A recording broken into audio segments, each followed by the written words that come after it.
Welcome to the Expanding Your Search and Stopping for Directions podcast with Brent and Jodibailey. We are growing our circles of connections and knowledge together with encouraging conversations and positive communications. Today, Brent and Jody welcome pastor, author, and marketplace minister, Mikekai. And now, Brent and Jodibailey. And good Monday, everybody. Welcome to Expanding Your Search and Stopping for Directions. It's Brent Bailey. Hopefully you're having a great day today. It is the beginning of the week, and we're winding down the first day, and so it's good to have you with us today. I have a great guest today. Mikekai is going to be with me, but first, let's head over to the tech booth where Jody and Preston are going to be joining me right now. Hi, everybody over there. How everyone. we doing? Hey. All right. It is Monday. It is Monday. We got a great show today. Pastor Mikekai is here, and he's going to be talking about excellence. Yes. And some of the things that they've been doing over there in the Hawaiian Islands are absolutely incredible. Yes. And some of the things that he's going to be sharing with us and teaching us today is amazing. So you want to stick around for Pastor Mikekai coming up in a little bit. But until we do get into him, let's talk about. So today is National Wyoming Day. Oh, Our state, that's right, State Day. A state day. It's also known as the Cowboy State. It is, and I have family that live there. Yes, you do. Rock Springs, Wyoming. I've been there It's really beautiful. once. Do I was you know? 13. Can you tell me what national landmark also appeared in a movie? The Everglades? In Wyoming? Uh-huh. You know what Wyoming it is? is that... it's not Yellowstone. It's the other No. one. Yosemite? No. No, but there is a national monument there that's not it's not necessarily made out of stone. It's made out of a mountain. Can you name the movie? Okay, I'll tell you the name of the monument that they consider Devil's Tower. What movie was that in? Devil's Tower is in It's in Wyoming. Wyoming. I thought it was in Arizona. Nope, it's in Wyoming. That is that is I was wrong on the Arizona. That is Close Encounters of the Third Kind. It is. Nice Tower. 1970s I type didn't realize movie. that was Wyoming, though. I didn't don't know either, why. but when I looked up this stuff, I was like, oh, hey, that looks really familiar. And I looked it up, and it's just all right. Wyoming. So, yeah, Devil's Tower's there. So, beautiful, beautiful land there. All right, moving on. It is also, Preston, it's Brothers Day. Brent, my it's birthday? Brothers Day.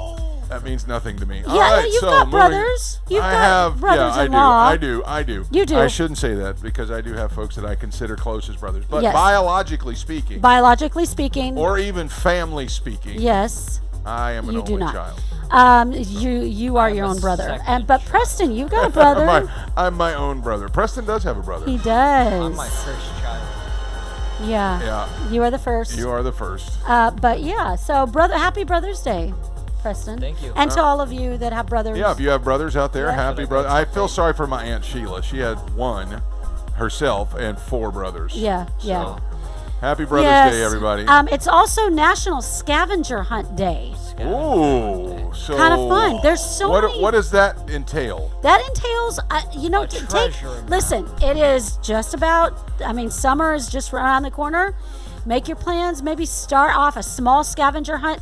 Yeah. In your neighborhood or in your yard. The weather's great. Yeah, did you ever go with us, Preston? Do you remember when we used to go geocaching all the time? Actually, yes. We did it with Luke once. Did we? I don't remember Yeah, doing it we with Luke, did. but I know that we did do it quite was a few. down We here. did it all the time did, here. yeah. We did it with Lydia and Marshall Marshall, and other folks. yeah. Nick went with us a couple times. It's a lot of fun, and it's kind of scavenger hunting. You know you can Yeah, get money yeah, out of those, it right? is. I would say I that don't know is. about that, but it scavenger was hunts fun. they're a lot of fun. They are fun. They are fun. To go. Have you ever done one like really a big one around? I like, haven't. I'd like You to, get in but the I cars haven't. and drive to Aren't different. they normally on like lampposts, like on the side of them or Uh, something? Well, that's geocaching, yes, and it's in weird places Yeah, out in the woods yeah. or in parking lots.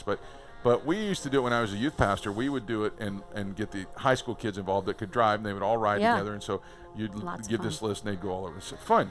Yeah. What else is going on? It is also for our food. There are 2 foods. And I don't know exactly what this entails, but Yucatan Shrimp Day. Is it Yucatan or Yucatan? I think it's Yucatan. I think I'm depending gonna on go what with- part of the country you're from. That's what it I'm going to go with Yucatan. Yucatan? Yeah, because that's what the Yucatan Peninsula. I'm right, gonna go with right. Yucatan. So it's preparing shrimp as those folks do. folks do. Yucatan. So yeah, go get yourself some I like shrimp and do Yucatan. that. All right, what's the It's other also food escargot day. day? Ooh. I think escargot. Preston's we've had I think I'm escargot probably We the have. only one right In fact, actually, no, we did it at at Epcot. Food and Wine at Epcot. Yes. We got escargot at the French Lord. Pavilion. It was really Lots good. of garlic. I've Lots had- of garlic. Yes. Yeah, I've It's had very escargot. good. It's pretty good. Yeah. All right. So I think the first time I had escargot, it was not the same as what we had at Epcot, but it was. I was like 11 you or 12. probably had it like and Pretty Woman when it was like the full Yes, shell it was and at, then you like- had to crack them open and all that. Yes, it was. Was that And at I was Paris? like, why am I eating this? And Jenny, my sister Jenny will remember this too. We went to this real fancy restaurant in Newport Beach, California. Ooh, and there are some fancy ones there. There really are. All right. And I was don't it remember called? anything else. I don't remember. It was so long ago. Was it the Rusty Pelican? No, because that's not fancy. Was it a fish? It It's is not nice, fancy. though. That food's It good is. there, We though. like the Rusty Pelican there. But All right. anyway, so And now it's time for Preston Tells a Joke. Jody and I's oldest son is spreading his comedy wings, and he's told some good ones. And I've been kind of proud of him, so we're going to continue. I hope that today's measures up. Preston, are you ready? Yes, All right. I am. Tell us a joke. All right, this one's a little long though. All right. Ready? Do you want me to leave the music playing? Go ahead. Sure. All right, go A ahead. guy spots a sign outside a house that says "Talking Dog for Sale." He is so excited. He walks in. He says to the dog, "So, what have you done with your life?" The dog says, "I lived a very full life. I lived in the Alps rescuing avalanche victims after I served my country in Iraq. Now I spend my days reading to the residents of the retirement home." The guy is so surprised that he asks the owner, "Why on earth would you want to get rid of a dog so incredible like this?" The owner says, "'Cause he's a liar. He never did anything like that." good job. That's a good one. That's a good one. Because he's a liar. He's a liar. He never did any of that. Good one, babe. Good job, son. Good job, Thank son. All right, that's going to wrap it up for this portion of the show. Let's jump in with our guest. Pastor Mikekai is here, so let's expand your search.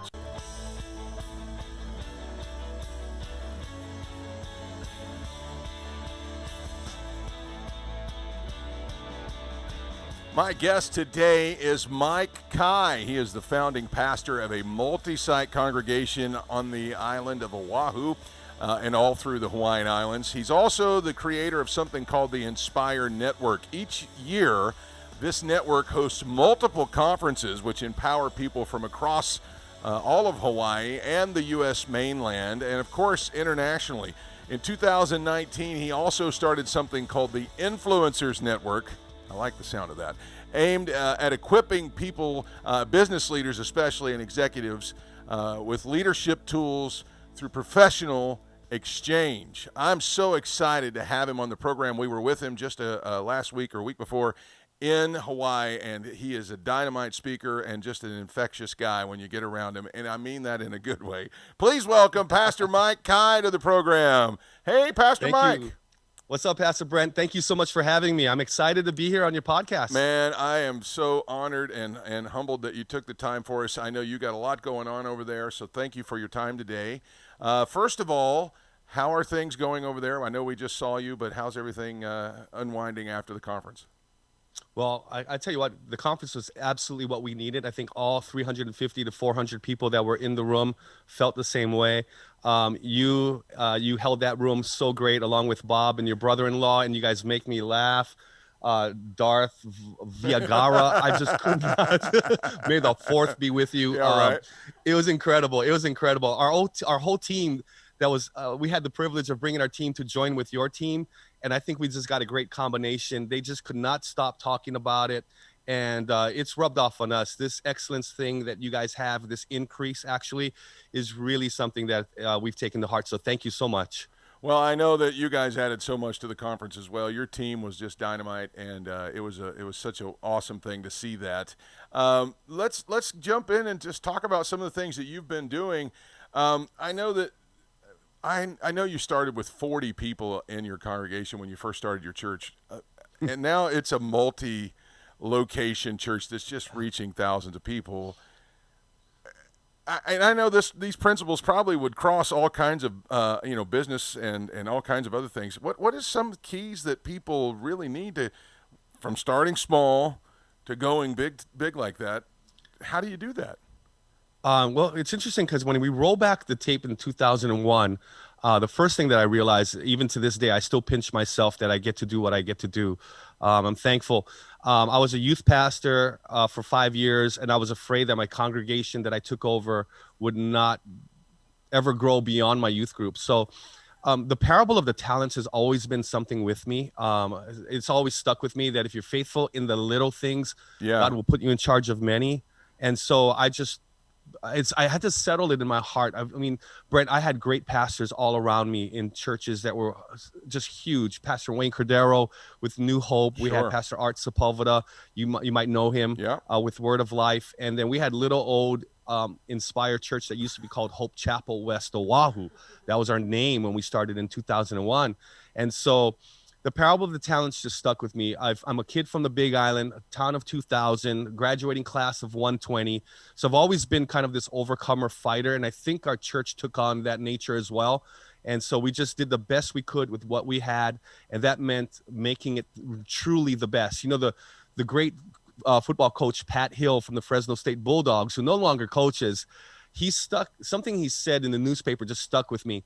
Instead of looking over the fence for greener pastures, because they were trying to recruit him to go coach at USC or maybe at another bigger school, he just said, I'll just make my own grass green. And so I settled in my heart maybe a year after that just to make my own grass green. So I trained us better. I got better training, better equipping, and we just wanted to become the best that we could be and not compare ourselves to anybody else. And maybe that would be one of the reasons why God has blessed us the way he has. That brings me to a great question.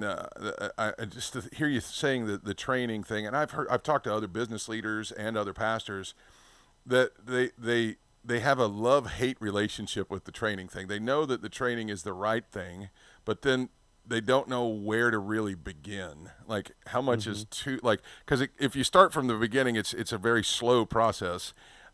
So can you talk about that just a little bit? Like where do we start somebody, I guess, is the right frame of mind there. Well, to get to the church that I had yet to envision in my mind, I mean, I knew that we wanted to grow. I knew I needed to make disciples. And at the end of the day, that's what it was all about. I had to find a model that I could actually relate to. So I went to Willow Creek. Couldn't relate, but amazing. Went to New Hope. Could relate, but too out of our sphere. But I ended up going on a site visit to Hillsong, and I went to Hillsong, Australia. Now, how could I relate to that? I could relate to that because, number one, Pastor Brian just seemed so down to earth. Yeah. Secondly, their worship team, they didn't have horns. They didn't have this incredible wind section. What they had was basically guitars, drums, and bass. And I thought if we could, guitars, drums, and bass, if I can get my guys to see this, if they can see it, then maybe we can do it. It's almost like the same thing that the Queen of Sheba did when she went to go see Solomon. And she walked away in 3 verses. She unpacked 7 different things that, in my mind, she needed to go train her own staff with in the kingdom of Sheba when she returned. And so I had to get them to see it because what I saw had to translate to them. And I couldn't just convert it into my own language. I actually had to take them with me.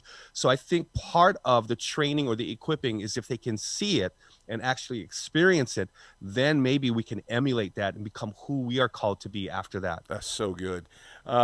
Your book is entitled This Doesn't Just Happen, and How Excellence Accelerates Everything. Is this talked about in this process talked about in your book there? Yeah, that doesn't just happen. That, you know, when someone walks around and says, no, that doesn't just happen. That's not just pixie dust on somebody's life. The Increase Conference going 40 years, that doesn't just happen. Yeah. How does that happen?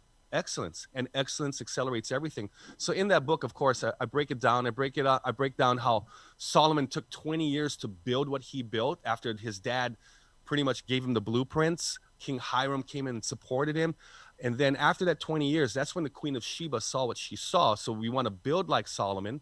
We want to see like Sheba.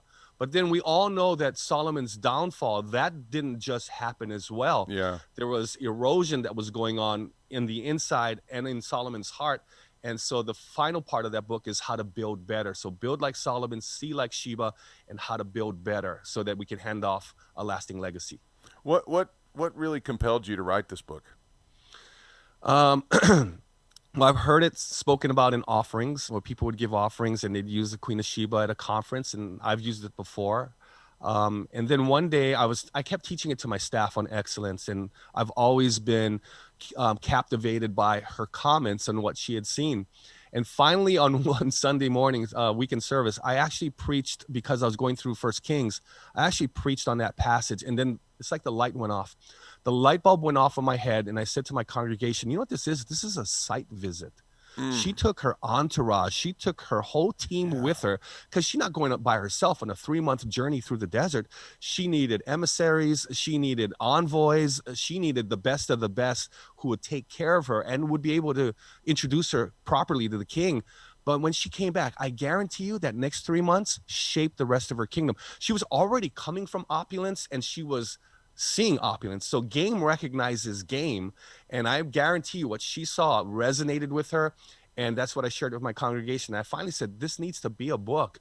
And so we had already been, I believe, practicing excellence. I've already been preaching excellence from my experience in restaurants and hotels and the airline industry before I became a pastor. And it became a book. And I wanted to write a business book, not necessarily just a pastoral leadership book. So that's how that happened. It's incredible. Now, you talk somewhat about culture and how culture really has a big impact on an organization, church, business, what have you. Yeah. What are some things that you've done to cultivate culture that you wanted there? Obviously, everything has a culture. Sometimes we don't even want it, but a culture that you wanted. Brent, it's really interesting because I started off with what I didn't want that gave me what I want. So I would write down, I don't want a stingy church. So I wanted a generous church. So I needed to put generosity into the culture. So I didn't want a gossiping church, because we know that we've heard about gossiping churches and how churches can gossip. I didn't want a gossiping church. So I wanted to put unity into the culture. So I started off with what I didn't want, and it gave me what I want, if that makes sense. Wow. So, I mean, I'm trying to unpack that a little bit, because that almost seems so easy. I mean, like that's... I know, right? I know, because I grew up in a culture where it was said that it's caught and not taught. I had an incredible pastor, one of the most prolific church planters that the world has probably not heard of. His name is Ralph Moore. There are 2,700 churches throughout the world since he started his original church in Hermosa Beach, California. It's part of the, the Hope Chapel movement. Oh, okay. Okay, so Pastor Ralph actually, if he had somebody that could have curated everything that he said, all of his content, I think he would have had a little bit more of a defined culture. We came from a culture that was caught and not necessarily taught. So he didn't have the 7 steps or the 8 principles, but it was always in here for him. And I always thought, this man is brilliant, but there was nobody on his team who was there to curate his content and his culture for him to clearly articulate, this is who we are. So I said, I will not let that happen to us, that I want to make sure that it is caught and that it is taught. So I took the best of both worlds. I took the best of the apostolic mind and the entrepreneurial mind of my pastor and other pastors that became mentors from a distance and nearby. And I took their perspectives and the way that they did what they did. And finally, probably in the last 3 years, we really have begun to curate our content so that we could actually come up with a stronger culture. I mean, you're reaching inside and pushing buttons for me, because I grew up in that same kind of and served on a large ministry the same way, that it's caught, not taught. What's some good first steps for businesses or organizations or churches to start putting it down? Because we have some great, and I don't want to sound negative, we have some great church leaders who are starting to get into those advanced ages that I don't know that those guys have had somebody really get it down. What are some good first steps for that? Well, high-level leaders, their minds are going a mile a minute, And when they're done with one content, they move on to the next, and their brain flips like yours, and you're going next. And then you forget what you did. But when we put a staff member that's in charge of that content and says, I'm going to curate that could be repackaged 7 different ways, because I think we came from an older culture that said, oh, if it's not fresh, it's not God. Well, I beg to differ, because if you look at any great worship songs, they sing it in my church 10 times in 1 year, minimum. Why can't I preach a message 10 times in my church, right? Out of 52 weeks, but I won't do it. But what I will do is I will repurpose that content for books, for podcasts, for blogs, for anything, because it's worthy, because of that rhema, that revelation that you get at that moment. It has a shelf life longer than we actually give ourselves credit for. So that's what we're trying to do. And I think the first thing is put somebody in charge of that, who's going to have your heart. I think secondly is look at different ways that you could repurpose it. And then I think the third way is always have a catalog system and a cloud in order for, I'm just dropping C's. I know. This is so good. Yeah.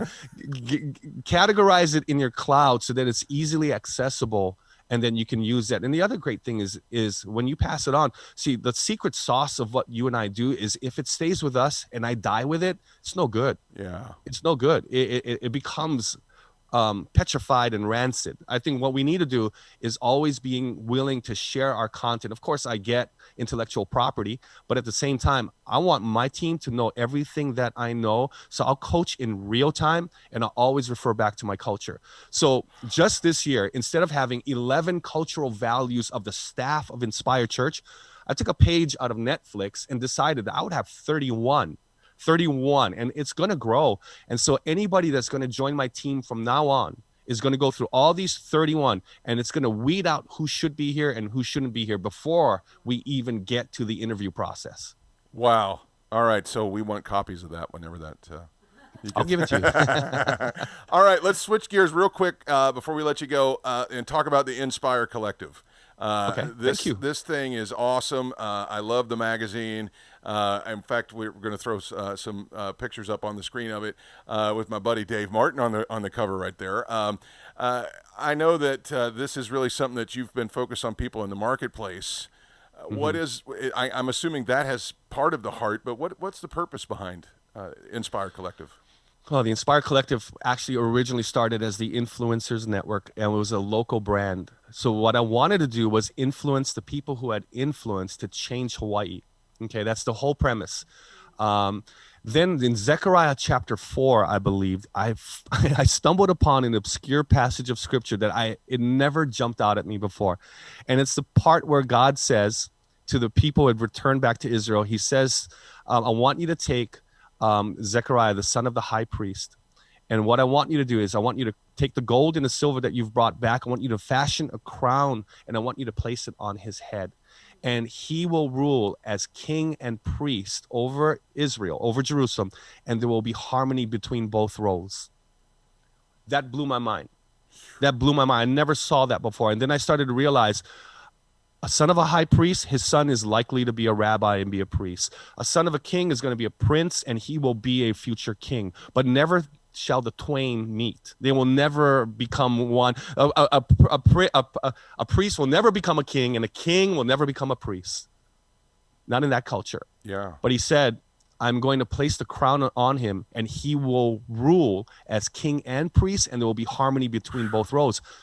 And then I started to realize, well, this has been preached by your father-in-law, Lance Wallnow, Ed Silvoso, but maybe when the student is ready, the teacher appears, and maybe I finally was ready, but the light bulb went off, and I said, my goal is to bring harmony between kings and priests, but also to let kings know you're still a priest, you're also a priest, and the priests to know that they are kings. That's how I started the Influencers Network. So then we wanted to do it with monthly premium content, monthly membership, high quality events in the church, and high quality events in secular. So the secular and sacred. So the secular events were professional music, professional language. You're getting me fired up. Professional language. It was LED lights. It was DJs in the lobby. We're not raising a hallelujah. There's no worship in that event at the hotel lobby or the hotel ballroom. But now we do interviews, or we do a quick TED Talk style Yeah. power lunch, in and out in an hour and 30 minutes. I will not go an hour and 1 minute over that. We'll get you back to work from the hotel ballroom to where you need to be, from Waikiki to Honolulu. And then when you come back into my building, in the church, and that's where the equipping event takes place. This is where we raise a hallelujah. This is where we talk about Jesus. That is designed to equip the influencers to go ahead and do that. And so my good friend, Dr. Sam Chand, saw my local expression and says, Mike, I've got he said, I've got the brains, you got the looks, let's make lots of money. I can see that. So the Influencers Network became a global brand called the Inspirecollective, and we're coming out with publishing. We've already published 2 books. One of them is mine. We've got that magazine in your hands, which I need your father-in-law on that magazine cover. 8-page spread on the inside, and professional, high quality, and principles and next steps that the 99% who don't feel called to do what you and I do, but it's just as important that they get equipped with that. That's so awesome. Mike, next time you talk to Pastor Sam, tell him Brent Bailey says hi. I've known him since I was 9 years old. When he was nobody, like when Dr. Chan was nobody, he was the camp speaker for us, and I've known him for 41 years now, so it's crazy. Wow. But anyway, we're going to put some information up on the screen right now. If you'd like to get follow along with Pastor Mike and some of the things they've got going on here, right there it is. You can follow him on mikekai.tv or thatdoesntjusthappen.com. And you can also go to at mikekai on Instagram, at Mike_Kai on Twitter, and mikekai on LinkedIn, and follow along with them. And then that's impressive. LinkedIn, man, live. Then also, if you'd like to, you should get on it. I am on it. Aren't we connected? Okay. I thought we were friends. I thought, no, maybe we aren't. But anyway, and then if you'd like to subscribe to the magazine or get in some information about Inspire, there it is, inspirecollective.com. And you can tell just by listening to him, the content that you're going to get in here is rich, rich, rich stuff. So, Pastor Mike, thank you so much for your time Thank today. you, Brett. It is always great to see you, and It's we hope my honor. and we can't wait to see you again real soon. All right, we'll catch up soon, brother. God bless. All right, have a great rest of your day. All right, that's Aloha. Pastor Mike Kai, everybody. And now let's stop for directions.